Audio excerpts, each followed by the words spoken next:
बिस्मिल्लाहिर्रहमानिर्रहीम अस्सलाम वालेकुम। आज हम एक्सरसाइज 5.3 का क्वेश्चन नंबर 1 करेंगे। इससे पहले जितने यूनिट और एक्सरसाइजेज हैं आपको प्लेलिस्ट से मिल जाएंगी। जिन स्टूडेंट्स के पास ये वीडियो इंग्लिश वाइज में आ रही है उसको उर्दू में कन्वर्ट करने के लिए आप वीडियो की सेटिंग पे क्लिक करेंगे, वहाँ पर ऑडियो का ऑप्शन आएगा, वहाँ से आपने क्लिक करना है और वहाँ पे आपने हिंदी सेलेक्ट करना है, तो मेरी जो ओरिजिनल वॉइस है वो आपके पास आ जाएगी। Find the n term and the sum to n term of each of the following.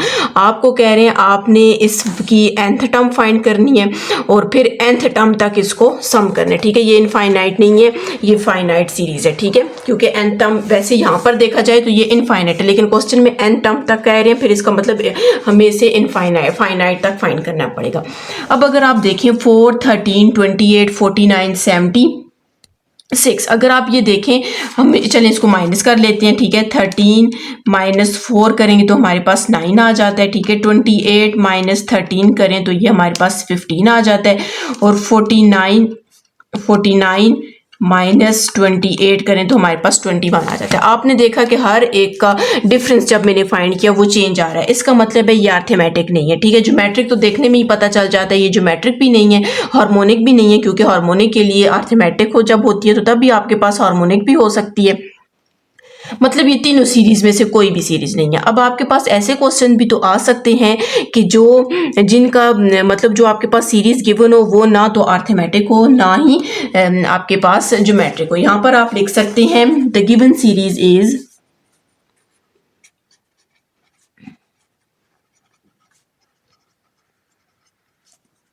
Is ना तो आपके पास ये अर्थमेटिक प्रोग्रेशन है, ना ही आपके पास ये कौन सी है, ज्योमेट्रिक प्रोग्रेशन है। ठीक है, अब जब आपके पास ऐसी सीरीज आ जाए जो ना अर्थमेटिक हो ना ज्योमेट्रिक हो, तो उसके लिए आपने एक मेथड अप्लाई करना है जिसका मेथड है डिफरेंसेस मेथड। ठीक है, ये आप देख सकते हैं द मेथड ऑफ डिफरेंसेस। इसमें आप क्या करते हैं, A2 सबसे पहले ये मैंने पूरा मेथड लिखा हुआ है, आपने हर जो क्वेश्चन जब ऐसा क्वेश्चन आ जाए जो ना अर्थमेटिक हो ना ज्योमेट्रिक हो उसके ऊपर ये वाला मेथड अप्लाई करना है।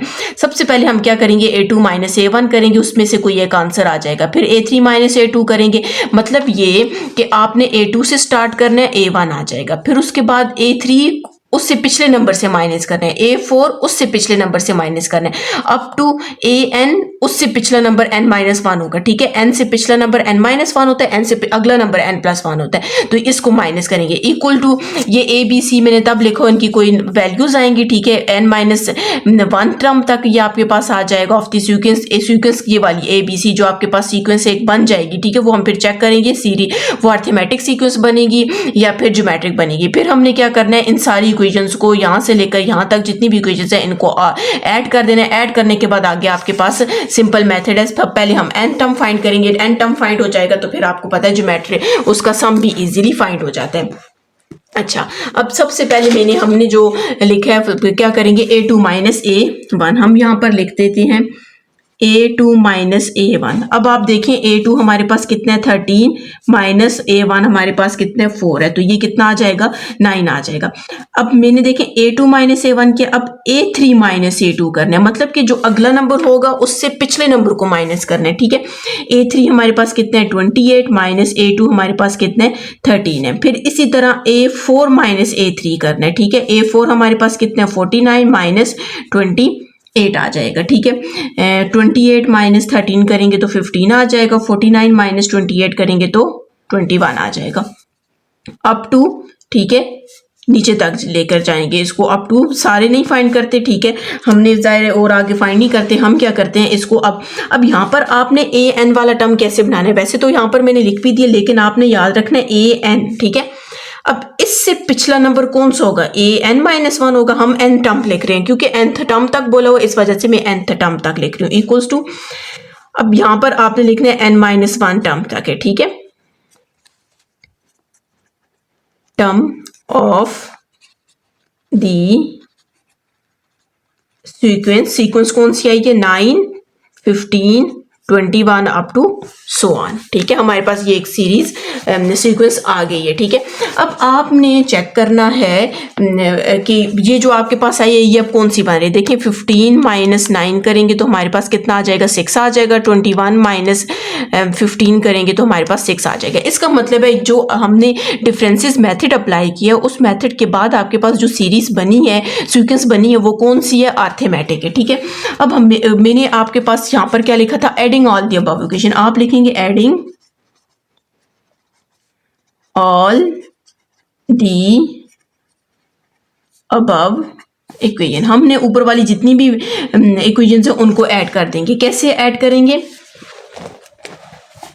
अच्छा यहाँ पर जब आप लोग ऐड करोगे, ऐड करने मतलब लेफ्ट हैंड साइड को लेफ्ट हैंड साइड से ऐड करेंगे, राइट हैंड साइड को राइट हैंड साइड।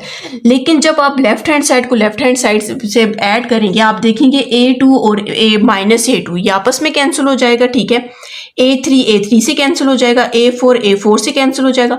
मतलब कि पिछले वाले नंबर का पहला वाला आपके पास और अगले वाले नंबर का सेकंड वाला, मतलब पिछली जो इक्वेशन उसका फर्स्ट वाला और अगले का सेकंड वाला कैंसिल हो रहा है आपस में। A3 के साथ कैंसिल हो जाएगा, A4 के साथ कैंसिल हो जाएगा। तो आखिर में आपके पास अब An-1 जाहिर है नेक्स्ट वाली ये वाली वैल्यू इससे कैंसिल हो रही है तो जाहिर है ये वाली वैल्यू इधर पीछे होगी उससे कैंसिल हो जाएगी। तो हमारे पास सिर्फ A1 और An रह जाएगा। ठीक है, मैं यहाँ पर लिख लेती हूँ An माइनस A1, A1 के साथ माइनस भी है। ठीक है, फिर से इस बात को देख ले, जब आप ऐड करेंगे ना, मतलब आप ऐड कैसे करेंगे, A2 minus A1 plus A3 minus A2 plus A4 minus A3 plus up to so on plus An minus An आ जाएगा, अप टू सो ऑन नहीं है। ठीक है, अब पिछले वाली इक्वेशन का फर्स्ट वाला कैंसिल होगा और नेक्स्ट इक्वेशन का सेकंड वाला, फर्स्ट वाला सेकंड वाले के साथ, फर्स्ट वाला सेकंड वाले के साथ, फर्स्ट वाला सेकंड वाले। इसका मतलब ये वाली वैल्यू कैंसिल हो जाएगी, सिर्फ An और माइनस A1 रह जाएगा, हमने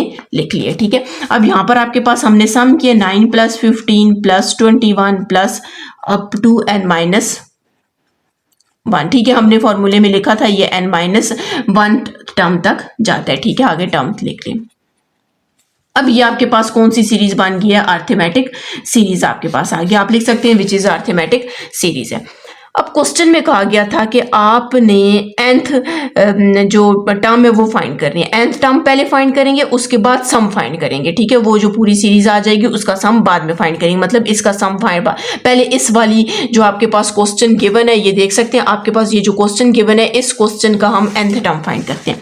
सबसे पहले अर्थमेटिक का हम फॉर्मूला लिख लेते हैं, सम का फॉर्मूला लिखेंगे। ठीक है, n डिवाइडेड बाई 2 ये हम पहले बहुत दफा पढ़ चुके हैं। ठीक है, 2A1 प्लस पिछले यूनिट में पढ़ा है n-1 इंटू डी। इसमें हमने क्या करना है, वैल्यूज पुट करनी है। ठीक है, अब यहां पर आपके पास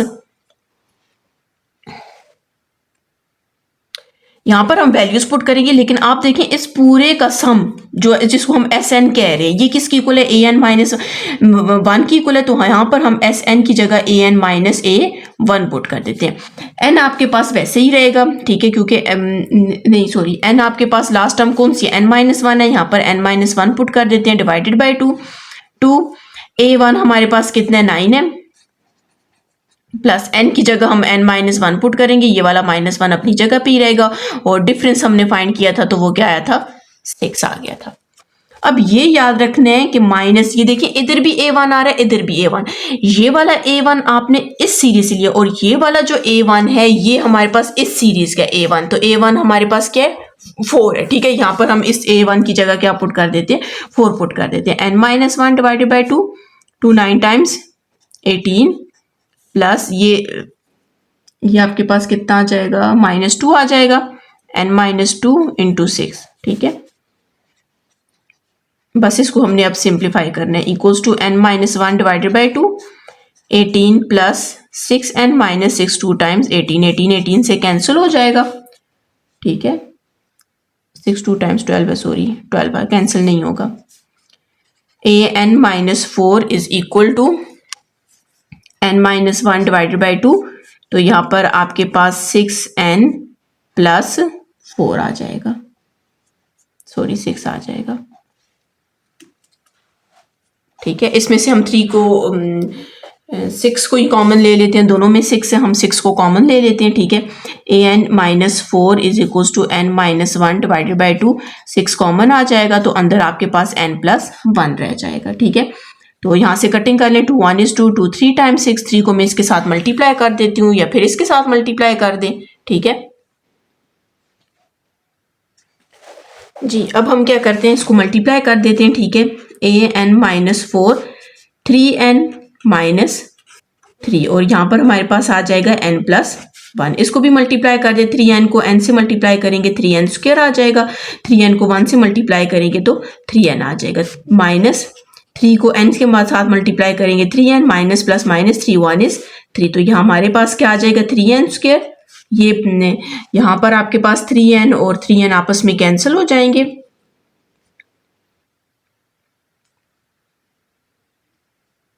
ठीक है, ये कैंसिल हो जाएगा आपके पास, ठीक है।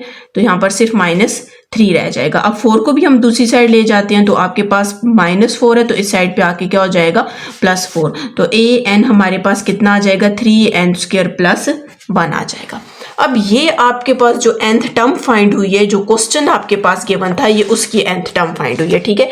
यहाँ पर आप देख सकते हैं ये क्वेश्चन जो था इसकी nth टर्म आपके पास फाइंड हो चुकी है। हमने क्या किया, डिफरेंसेस मेथड अप्लाई किया, ठीक है, उसके बाद सारी इक्वेशंस को ऐड किया, ऐड करने के बाद आपके पास एक सीरीज बनी, जो वो कौन सी सीरीज थी, अर्थमेटिक सीरीज थी। अर्थमेटिक सीरीज के बाद आपने इसका सम का फॉर्मूला अप्लाई किया, उसमें भी आपने वैल्यूज पुट की, पुट करने के बाद आपने an फाइंड किया। यहाँ पर ये बात लाजमी याद रखना है कि जब Sn ये सम है, इसकी जगह आप an-a1 लिखेंगे, ये a1 जो है गिवन सीरीज का होगा और ये वाला जो a1 होगा अर्थमेटिक सीरीज का होगा, ठीक है।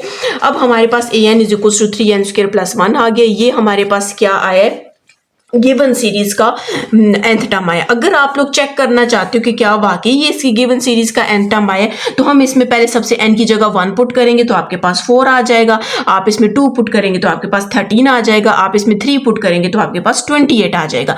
मैं यहाँ पर आपको रफ वर्क में बता भी देती हूँ, ठीक है। an इज इक्वल टू 3, जब 1 पुट करेंगे तो 1 का स्क्वायर 1, 3 1 और +1 और ये क्या आ जाएगा 4 आ जाएगा। an इज इक्वल टू 3, अब 2 पुट करते हैं तो 2 का स्क्वायर +1, 3 2 टाइम्स क्या होगा 4 +1, 12 +1, तो आपके पास कितना आ जाएगा 13 आ जाएगा। इसी तरह जब आप 3 पुट करेंगे तो 28 आएगा, मतलब हमने यहाँ पर जो गिवन सीरीज थी उसका nth टर्म हमने फाइंड कर लिया। अब जाहिर है आपको पता है कि जब nth टर्म फाइंड हो जाए तो उसके बाद हमने इसका सम फाइंड करना है, तो सिंपल जैसे हमने पिछली एक्सरसाइज में किया था, a की जगह t लिख लें, n की जगह आपने j लिख लेना है, 3j² +1 आ जाएगा। यहाँ पर हमने समेशन लिखना है, आपने लिखना है taking summation on both side, j is equals to 1 to n, tj is equal to, याद रखें जिसमें आपके पास एक ऐसी सीरीज हो जब उसका आप nth टर्म फाइंड कर लेते हैं तो फिर वहीं से आगे उसका आपने सम कैसे फाइंड करना होता है, इस मेथड से सॉल्व करना होता है, ठीक है।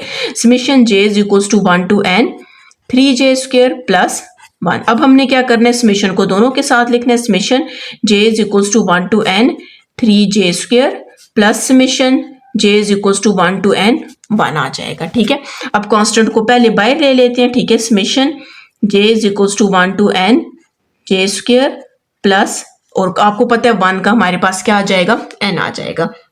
अब हम लोगों ने पढ़ा हुआ है j का, आपने पिछली एक्सरसाइज में पढ़ा था किसकी इक्वल होता है, n-1 sorry n+1 2n+1 divided by 6, ठीक है, और प्लस n, ठीक है, ये हमने पिछली एक्सरसाइज में पढ़ा था। 3 1 is 3, 3 2 टाइम्स 6, दोनों में n कॉमन है, n कॉमन ले लेते हैं, ठीक है, और इन दोनों वैल्यूज को मल्टीप्लाई कर देते हैं, ठीक है। n मैंने कॉमन ले लिए, आपके पास अंदर क्या रह जाएगा n+1 और 2n+1 और प्लस यहाँ पर आपके पास 1 रह जाएगा, और यहाँ पर इसके नीचे डिवाइड बाई 2 भी है, और ये पूरी वैल्यू में से हमने n को कॉमन लिया। अब मैं इन दोनों को मल्टीप्लाई कर देती हूँ, तो 2n square plus n plus 2n plus 1 plus यहाँ पर 2 और यहाँ पर 1 आ जाएगा। अब यहाँ से मैं इसका एलसीएम ले लेती हूँ, ठीक है। n 2n square plus 2n और 1n कितना हो जाएगा 3n प्लस 1, एलसीएम में 2 आ जाएगा, प्लस 1 को 2 से मल्टीप्लाई करेंगे तो 2 आ जाएगा। इसको सिंप्लीफाई कर लेते हैं, n 2n square plus 3n plus 3 divided by 2 आ जाएगा। ठीक है, तो अगर आप इसको और सॉल्व करना चाहते हैं तो हो सकता है, नहीं बस नहीं हो सकता। ठीक है, आप इसका आंसर देख लें। ए एन हमारे पास क्या आया था 3n² + 1, ये हमारे पास आंसर आया। और दूसरा हमारे पास 1/2 को आप अलग कर सकते हैं। ठीक है, n 2n² + 3n + 3, तो ये आपके पास क्या फाइंड हो गया, सम फाइंड हुआ है। किसका फाइंड हुआ है, nth टर्म तक का, जो आपके पास गिवन इक्वेशन थी उसका nth टर्म तक आपके पास क्या फाइंड हुआ है, सम फाइंड हुआ है। ठीक है, ये सम है। अगर आपने मेरा चैनल सब्सक्राइब नहीं किया, काइंडली सब्सक्राइब कर दें, साथ ही बेल आइकन पर क्लिक कर दें ताकि हर आने वाली न्यू वीडियो आप तक पहुंच सके।